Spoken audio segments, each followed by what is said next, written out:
خير يا حاج ابراهيم، كنت باعت لي ليه؟ صلى على النبي يا عم الحاج.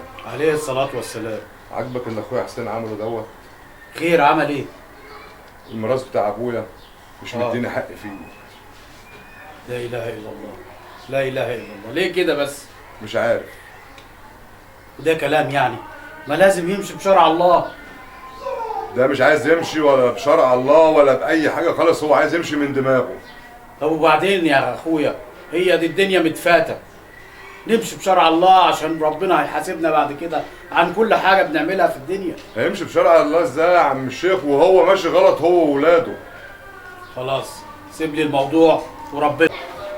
طب خلاص يا حاج ابراهيم، سيبها على الله، وانا اللي يقدرني ربنا عليها اعمله. انا هروح له واكلمه ان شاء الله. سلام عليكم. طب اقعد اشرب شاي يا عم الحاج. كأني شربت يا اخويا، كأني شربته. سلام عليكم. انا لسه الشاذ وقالين دول. عليكم السلام ورحمة الله.